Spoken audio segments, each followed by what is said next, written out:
So, you want to save the world with clean energy? Make money doing it? Confused about the economic and technical realities of residential and commercial solar, batteries, heat pumps, EVs? Want the real-world scoop on new energy technologies, not manufacturer hype? Then tune in to the Weekly Energy Show, hosted by Barry Cinnamon. Insights from Barry's 40-plus years in the solar and energy industry will help you understand the future ways we'll generate and consume energy. And now, here's Barry.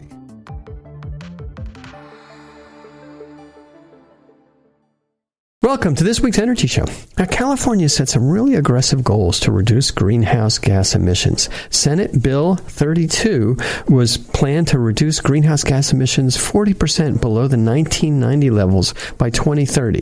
In 2018, Governor Brown issued an executive order to set statewide goals to achieve carbon neutrality by 2045 and negative greenhouse gas emissions afterwards. And the governor and legislator have allocated more than $6 billion from the Greenhouse Gas Reduction Fund since 2014 to help the state's climate goals. And where does this money come from? The funding's coming from the proceeds from California's successful cap and trade program. So when we look at the California greenhouse gas emissions, 40.6 is coming from transportation, cars and trucks. 25.8 comes from industrial processes. Making cement is pretty intensive there. 12.6 commercial, mostly in buildings, 11.9% residential, and 9.2% from agriculture and forestry. So we've made terrific progress reducing greenhouse gas emissions in electricity generation, and EVs are reducing our greenhouse gas emissions for transportation. But we still have almost 25% of our emissions from buildings. Gas space heating, hot water heating, cleaning, clothes washing, and gas drying, cooking with gas stoves, and even pool heating and other uses. So we need to attack both new construction and the existing buildings. It's a big job to change out the infrastructure from existing buildings. So to help explain the challenges and the possible solutions, it's my pleasure to have Jeff Byron on our show today. Jeff knows a heck of a lot about California's energy infrastructure and plans. He served as a commissioner at the California Energy Commission for 5 years, and more recently he's been a board member for the Clean Tech Open and member of the Band of Angels. I got to know Jeff while we worked together on energy issues at Silicon Valley Leadership Group. So welcome to the show, Jeff. Barry, thank you, and thank you for such a nice introduction. I hope I can live up to it. It's just the truth. And, you're kind of a legend here. And it's really great that you're staying enthusiastic about that. So really, before we dig into California's energy issues and electrification, what are you spending most of your time on now? I don't like to use the R word. That is retired. I'm still involved in a number of different things, energy related, but I'm certainly choosing the things that interest me. That being the Band of Angels, a member of the what we call the Energy Special Interest Group, investing in clean technologies. I'm still doing a little bit of consulting and some work with some startup companies in this space. Let's see. I've also been really interested in promoting community choice aggregation throughout the state. It's one of the greatest things I think that's happened since sliced bread, at least in the energy business. That's kind of cool. All right, so let's set the table a little bit. What's the big picture for California's challenges to reduce our greenhouse gases? Well, I was at the commission in 2006 when we passed AB 32, and it was a pretty heady time. A lot of good things happened. In fact, I've heard some people refer to it as the golden era for energy and environmental legislation. And it's continuing. There's no doubt about it. But that was 2006. Holy Toledo, that was a long time ago. So I guess AB 32 has been in place for about 6 or 7 years now. It's been an enormous opportunity to fund some of the programs that we're going to need to do in order to truly hit these goals of reducing greenhouse gases. More recent numbers indicate that we've got about 9.3 billion funds that have been collected through 2018. And in fact, the amount of stuff that was applied just last year towards projects across California's 58 counties was $1.4 billion. That's double what it was in 2017. So the cap and trade funds seem to be increasing. As best I can understand, the market's working very well. But I haven't followed it too closely. But I'd like to just pause for a second and say that there is an individual who you may want to try and get on your show at some point, and we owe her a great debt because she came in during the Schwarzenegger administration. She stayed through the entire Brown administration, and I corresponded with her recently, and she's going to stay for at least another year or two under this Newsom administration, and that's Mary Nichols, the secretary of the Air Resources Board. CARB. Yes, she's just been extraordinary and diligent in figuring out a path on how to implement this legislation. And she's been working on it now for, I think, since about the time we passed it. So that's a long time to be in public service. And I used to run into her at the Safeway in Sacramento. And I know she's living in an apartment there during the week. And she must be getting a little tired of that by now. Yeah. Wow. I mean, it is amazing how much the state has done and how much leadership has been provided by the various governors and representatives. And then you look at all that money, it's not really a cap and trade, or it's not really a tax. Everybody's getting a dividend in terms of benefits coming back. That money's not going to other things. It's really going into energy. Right. All right, good. So where does building electrification fit in? New construction versus existing buildings? Well, this is kind of new to me. I really was not aware of the advances in the technologies, the incremental advances in energy efficiency of these different heat pumps appliances, and we've got to address the existing building stock. When I was energy commissioner, I think it was in 2008 or so, I chaired the committee on the Integrated Energy Policy Report for that year, and that's when we stuck in there that by 2020 we'd be net zero energy on all new residential construction.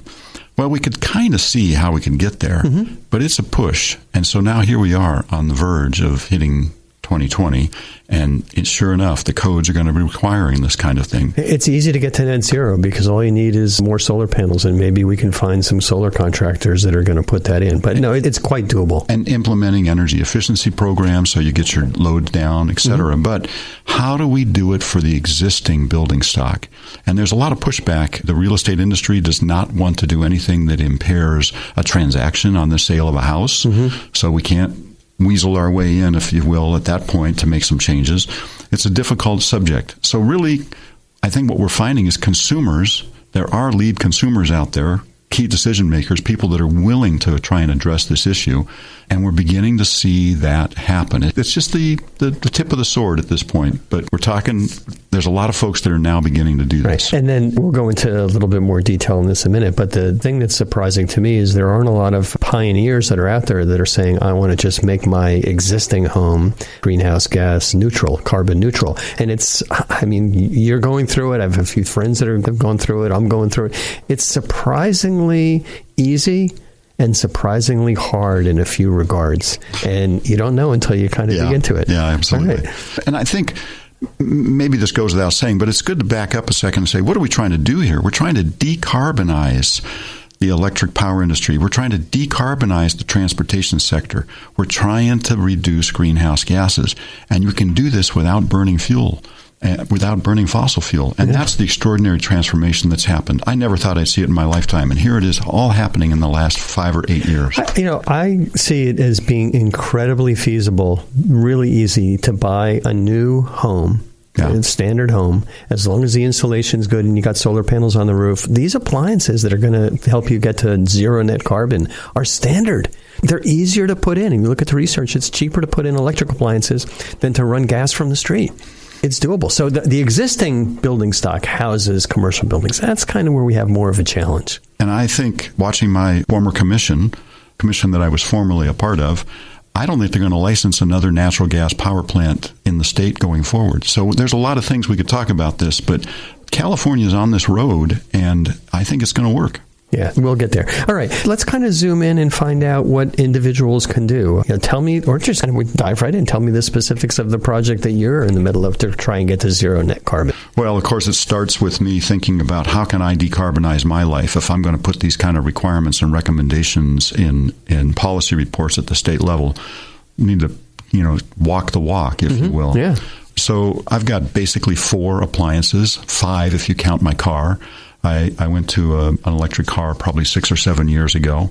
And so the 4 appliances in my home are a gas forced air furnace, a gas cooktop that we really enjoy and like cooking with, and, of course, my gas water heater. And the other thing that burns fossil fuel, although I hardly ever use it anymore, is my fireplace. So those are the things that I'm looking at. And I began doing my research on this, talking to people that I thought might be able to help. and help me understand what's available, what can be done. And, if you spend a lot of time on this, it's all on the internet. You can find all this information. There are reports available, studies. It's a fun research project for me, but maybe not for everyone else. Yeah, no, I agree with you in every case, except it's kind of ironic that you mentioned the fireplace. There is a technology that's used for fireplaces. It's called wood. And that's zero net carbon. And I've got a fireplace insert. It's got a wood stove insert, and it's got a little electric fan on it. And if I just buy some firewood, I also use it for my oven outside, that can heat up the bottom of the house. It does, and it works. However, of course, unless you put the insert in, it's extremely inefficient to burn wood in an open fireplace. It puts a lot of particulate matter in the air. Yep. And we do have no burn days, and we do have a problem. If everybody was doing that, it'd be a serious issue. Yeah. Now, I'm going a step further. I'm taking the fireplace out of my house. Okay. We're removing it. All right, that'll take care of it. All right, we've got a little bit of time here. Tell me about how you went about finding the contractors and prioritizing the changes that you're making in your house to kind of get out those nasty carbon-generating fuels. Right. Well, I got to say, I have relationships with a number of the utilities and the municipal utilities throughout the state. And typically the munis tend to lead the charge, if you will, in a lot of ways, because they're locally controlled. They're interested in their customers' needs, and they don't have a regulator overseeing everything they do. And they're not trying to make a profit. That's a very important point. But Palo Alto Municipal decided a few years ago they were going to start providing incentives to customers to do this retrofit. So I went to a 2-hour seminar that they put on over in Mitchell Park in Palo Alto. I snuck in, I guess, because I'm not a Palo Alto resident, but they didn't care. And they had the manufacturers, some of the installers were there. So that kind of got me interested in this. And then when I started doing a little more research and looking into it, go, wait a minute, it's not just water heaters. You can do this with a lot of things. You can do heat pumps with dryers, and you can do this with furnaces, and you can do it with even pool heaters. So that kind of got me going. And really it was through community choice aggregation, which I hope we can talk about given the time. We'll stay on this. Now we're seeing some of these CCAs, which I think all of Santa Clara County and all of San Mateo County are in a community choice aggregation, are now going to start providing incentives for people to do this. And so the information is, like you say, it's hard to come by.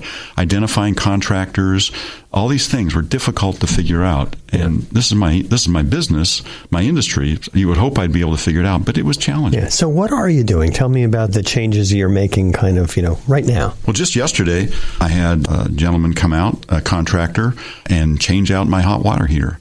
It was a one-day deal, and he installed a heat pump water heater. Seems to be working just fine. Haven't really had a chance to test it yet. See, it's connected to the internet. Well, I can smell that you took a shower today, so that's good.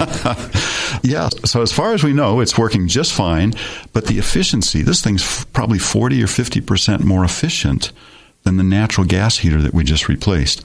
But there's cost associated with putting that in. And so that's the beginning. The second thing I'm going to go after next week is the furnace. We're going to take that out and put a heat exchanger in with a heat pump outdoors that will be providing the hot water for the heat exchanger in the winter and the cold water in the summer. So I'm getting the bonus of air conditioning. And then we're remodeling parts of the house. When I told my wife I had this little project I wanted to do, she said, well, I have a few things I want to do too. So we're redoing some bathrooms, but we'll also put a new cooktop in. So we're going to replace the gas cooktop with a electric induction cooktop. And the fourth thing I think I told you is the fireplace is going to come out, and we're going to put in, I found a nice looking fake electric fireplace. It actually provides heating, but I don't want it for that. I want it for occasionally for that nice little warm glow and that look in the home, which I think still most homes need for resale value. So those are the four things. All right. So what kind of problems did you run into, or what have been the challenges or the impediments? Well, number one is identifying contractors that even understand what this transformation is, because these are folks that work in a pretty traditional business. To them, Title 24, which is the energy efficiency requirements that we put on new construction every 3 years, is a burden for them. They're the ones that kind of have to rubber meets the road and they have to figure it out.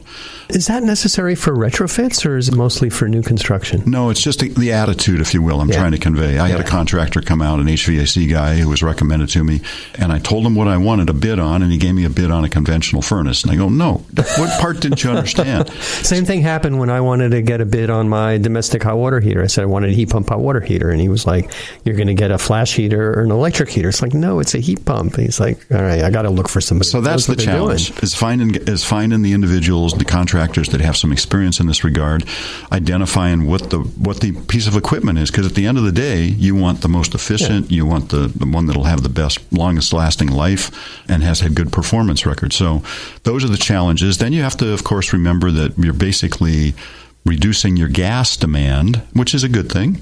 You're going to save money there, but you got to think about the increased electrical load in your house and whether or not your house can handle that. Yeah, so we talked about that before the show, and that when I kind of look at all the appliances that you need to put in and perhaps the solar you need, you absolutely have to have a 200 amp electric service, and you may need to do some other upgrades. So that's an impediment that people realize once they get into the process. It's like, oh, I can't really do this until I do that. And that could be expensive, or in terms of upgrading your service from 100 or 125 amps to 200, it could take 3 to 6 months with the utilities. So not necessarily. In other words, I had no interaction with the utility whatsoever. I upgraded my panels 7 years ago when I bought my Leaf. My house is it's now 60 years old. 100 amp service was not really sufficient. Yeah. So I know the direction we're going as a state here. I had no problem upgrading my panel, and I just bit the bullet and paid the money and had a good job. How long did it take, and how expensive was it? Do you remember? The guys, they came out and prepped it in a day and cut it over the next day, and PG&E came out and looked at it, power off, power back on. We were without power for probably 3 or 4 hours. And so it's interesting. You know what to do. I had my friend Sue Cayley on the show a month ago or so, and she's been through it too. Now, she's an expert in these things. She upgraded her panel, and once again, for her, it was cheap and fast. But when we're doing these things as part of our solar upgrades, and we work with PG&E electricians, it is way more complicated than anything else we do, and it always takes months. So primarily because they have some interaction with regard to the generation on the...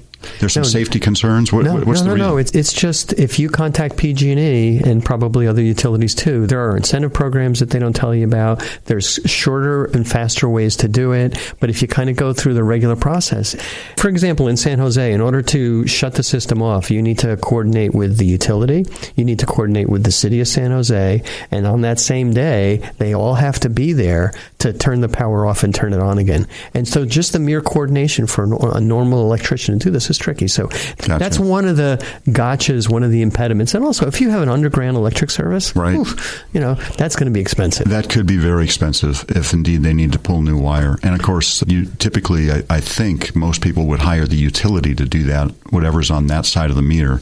And you never know what the price is going to be. It's going to be $10,000. I mean, you're going to have the utility guys digging a trench and putting in piping. Now, you can do it a lot cheaper yourself or with your own contractor, but people don't know about it. Okay, so what kind of advice do you have for people that are contemplating this electrification? Well, it's extremely satisfying to know that the end game is my home will no longer be a burden on society in producing carbon. It's going to be essentially a carbon-free house. Mm-hmm. And unlike you, I've gone a slightly different direction. But anybody, whether you put photovoltaic on the roof or not, it's so easy now in Santa Clara County. Check the box. Right. Buy the 100% renewable option that's available. So even if you generate your own electricity, all of it's not yours. Some of it's coming in from PG&E.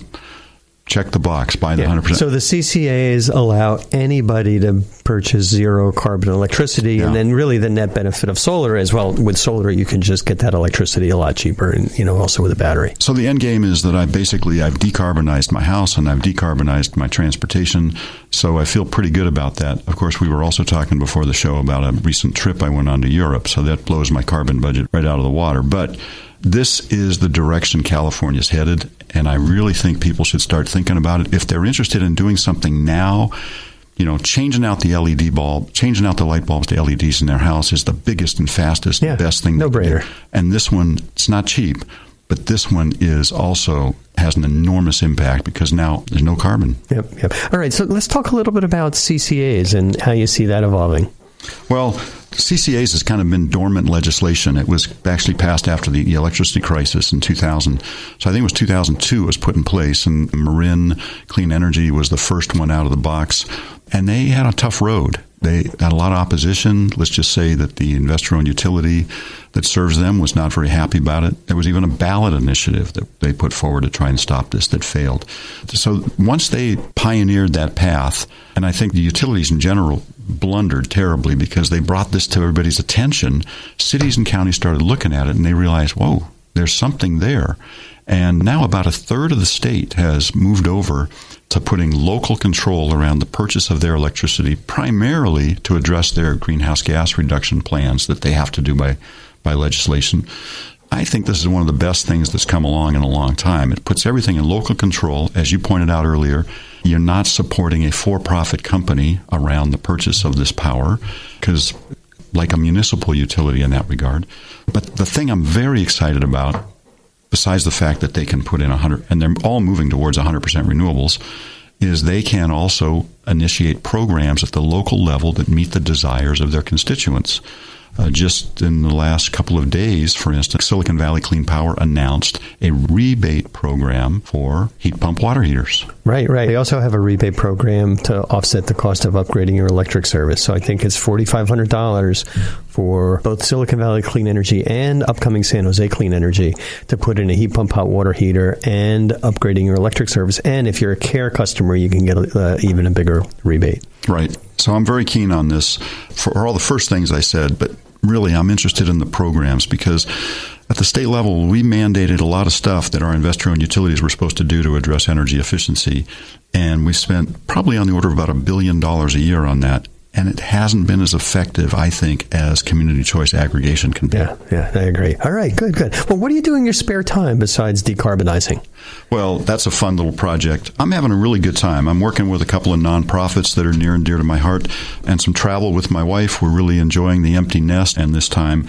But community choice aggregation, I think, is probably been promoting that throughout the state for the last 4 or 5 years, and I'm involved heavily in that. So that's probably occupying a good part of it. But I've also been doing some work up at Stanford. In fact, there's an energy summit we've got planned here. It's actually coming up very soon. It may not be before most people hear about this podcast, but I enjoy this kind of stuff, trying to help educate everybody I know and love about what they can do to address greenhouse gas reduction now in their own personal lives rather than relying upon somebody else to do it. All right, it's a great way to wrap it up. This is what we can do now. All right, well, that's all the time we have on this week's Energy Show. And thanks, Jeff, for joining us. Thanks to all of our listeners for tuning in. If you missed any of today's show, you can always go to our website at cinnamon.energy and listen to the podcast. So, you want to save the world with clean energy? Make money doing it? Confused about the economic and technical realities of residential and commercial solar, batteries, heat pumps, EVs? Want the real-world scoop on new energy technologies, not manufacturer hype? Then tune in to the Weekly Energy Show, hosted by Barry Cinnamon. Insights from Barry's 40-plus years in the solar and energy industry will help you understand the future ways we'll generate and consume energy. And now, here's Barry.